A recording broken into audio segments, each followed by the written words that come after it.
Bonjour et bienvenue dans ce flash d'information. Catherine Samba Panza a été chef de l'État de transition en Centrafrique de 2014 à 2016.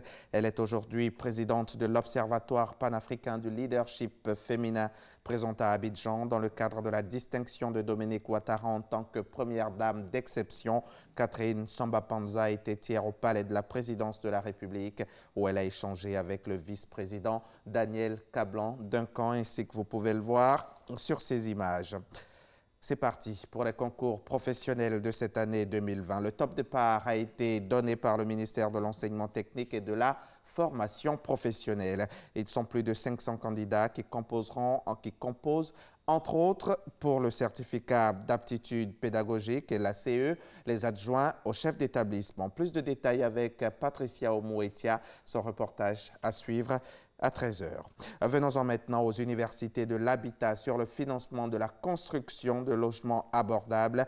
C'est une rencontre organisée cette semaine ici à Abidjan par l'UEMOA, l'Union économique et monétaire ouest-africaine. L'objectif de la rencontre était de définir les causes du faible taux de crédit octroyé dans le secteur de l'immobilier. Plusieurs recommandations ont été faites au micro RTI 1 de Nadia Eja et Cheikh Kone Aboubakar. Malgré un fonds d'environ 78 milliards de francs CFA mis à disposition par la Banque mondiale et géré par la Caisse régionale de refinancement hypothécaire pour promouvoir le logement abordable dans l'Union économique et monétaire ouest-africaine, le déficit en logement s'accentue, cela en raison du faible taux de financement octroyé par les banques à cet effet.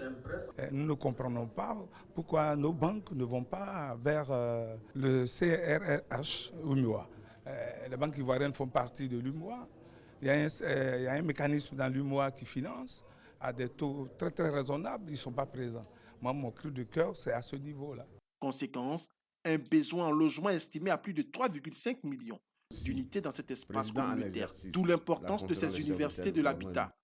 Il faut noter qu'on a retenu que vous avez une forte demande de logement qui est liée à la forte croissance démographique de nos pays qui sont jeunes. Et à seulement 6%, si on prend le cas de la Côte d'Ivoire, ça les banques, dans leur offre de crédit, n'accordent que 6% seulement au logement. Et c'est un peu valable dans la sous-région. Donc c'est ce premier constat qu'on a fait. On a tenté de comprendre. La Côte d'Ivoire n'est pas en marge de cette réalité, à en croire le ministre de la Construction et du Logement. La problématique de l'accès au logement est un défi important pour la Côte d'Ivoire, comme d'ailleurs pour la plupart des pays de l'UEMOA. Pour ce qui concerne mon pays, la Côte d'Ivoire, la population urbaine a dépassé les 50%, alors que nos villes n'ont pas été préparées à recevoir un tel flot humain.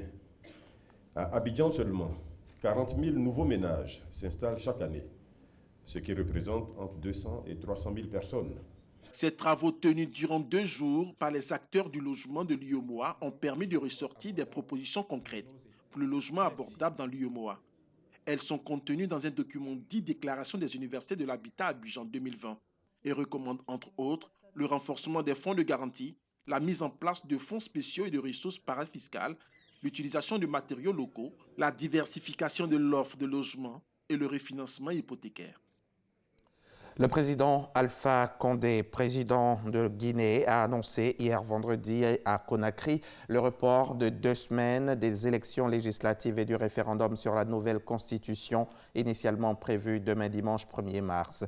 Ce report n'est pas une capitulation, a-t-il précisé lors d'une déclaration à la télévision publique.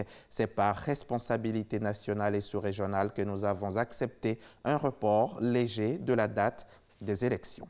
Le bras de fer post-électoral se durcit encore un peu plus avec désormais 2 présidents en Guinée-Bissau. Le président de l'Assemblée nationale, Cipriano Kassama, a été investi hier soir président par intérim par une partie des députés. Pour eux, l'investiture organisée par Umaro Sissoco Embalo jeudi dans un hôtel de la capitale n'est pas légale. Mais ce dernier s'est installé au palais présidentiel. Umaro Sissoco Embalo peut compter sur le soutien d'une partie de l'armée. Les militaires ont fermé hier en fin de journée le palais du gouvernement qui abrite les principaux ministères, le palais de justice et occupe désormais la radio et la télévision publique.